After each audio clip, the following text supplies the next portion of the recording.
air fried ribeye steaks, or better yet, air broiled ribeye steaks in the Ninja Foodi digital air fry oven that I've had for a couple of days now. And it's done a lot of things really well, so we're fixing to see how it does a steak.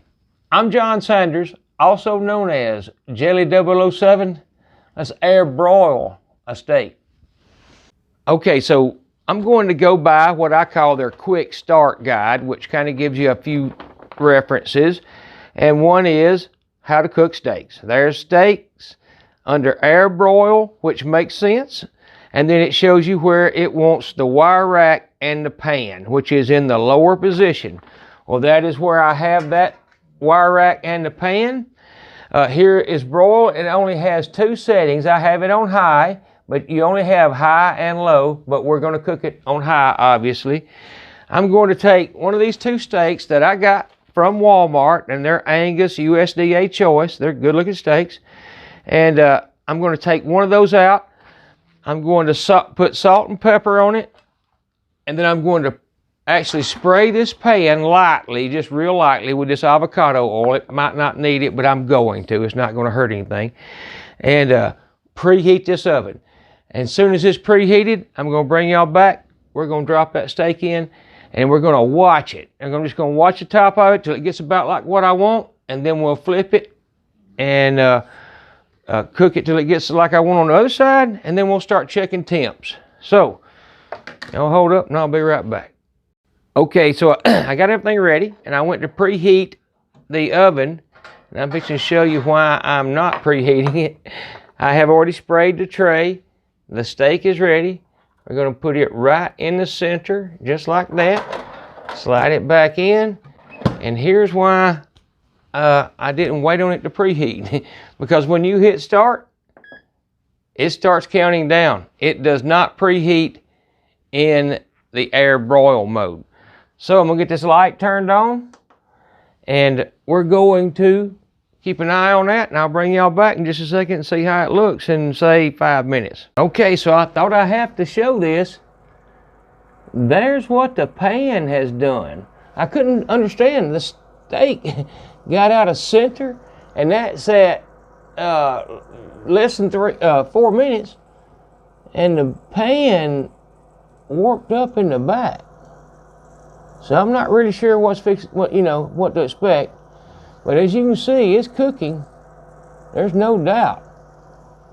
It just bowed the pan up really bad. So making sure I didn't do anything wrong, but I'm fixing to read and make sure I did it right. Okay, so we're coming up on the 5 minutes, and I'm gonna slide that out. I haven't yet. We're gonna see what's going on with that pan.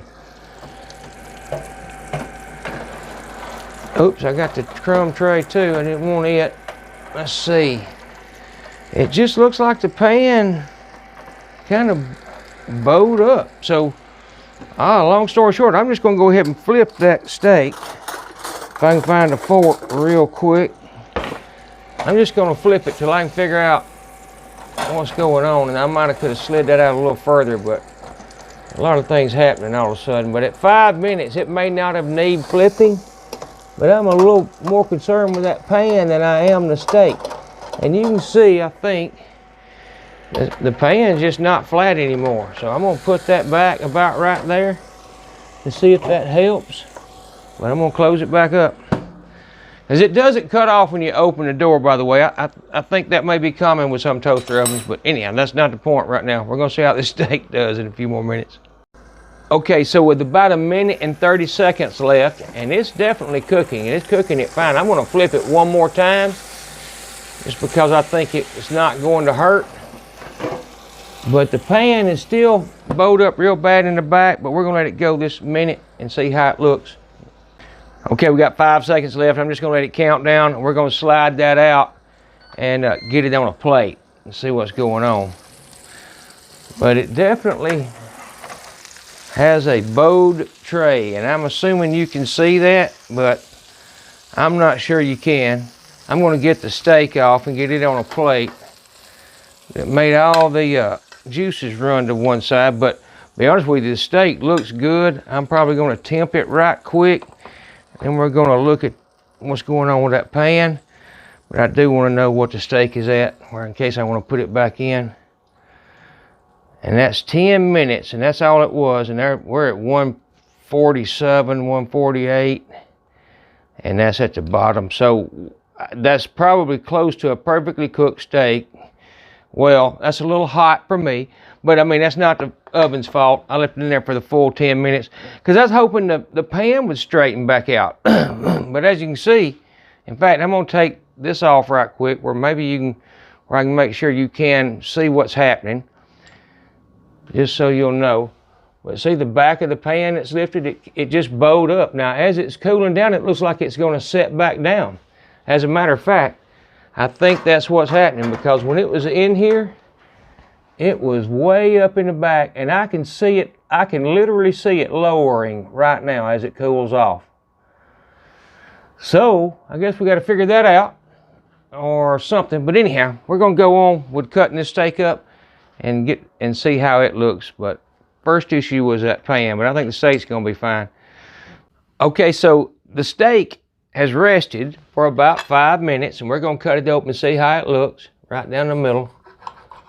And that looks really good. And I just temped it, and the lowest temp I could get, now I mean 2 or 3 minutes ago, it was 148, as close to the center as I could get. So that's a 148 degree steak, and I mean that looks pretty good. I think you can tell it does look good, and I think it will be. And a lot of times I don't go that high with them, but it looks good. So what we're going to do is let this thing cool down, and I've already looked in, and the pan has laid back down just a little bit.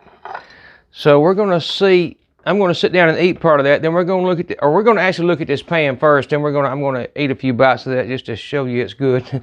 I think you can tell it is, though. It looks fine. Okay, so just so I can eat this steak and not be concerned with this pan, just to see what's going on, I got another wire rack of mine out, and we're just going to let it cool and see if it goes all the way back to being flat, which it looks a lot like it is. But right now, I'm fixing to eat that steak, and we'll come back and worry about this maybe.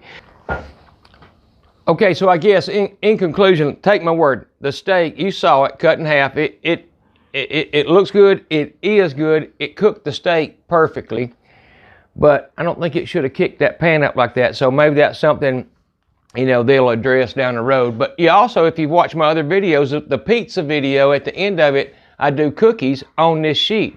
And I didn't have that problem. I don't remember what temp it was. It might have been 350 or so. But the pan, as far as I know, didn't do anything. But under that broil feature, you saw it. It twisted up quite a bit. Now, it came back to pretty close to flat. I'm not saying it's completely flat, but it's really, really close. Enough that you wouldn't have any problem with it at this point. I think it's flat enough. It just, that heat made it kick up. But anyhow, I'm John Sanders, also known as #Jelly007. Thanks for watching my video. Y'all come back to see me. I'll put my big head right here floating around for y'all to touch and subscribe, and I'll try and throw a video down here somewhere for you to watch again. Y'all have a good night. I love y'all all, and bye-bye.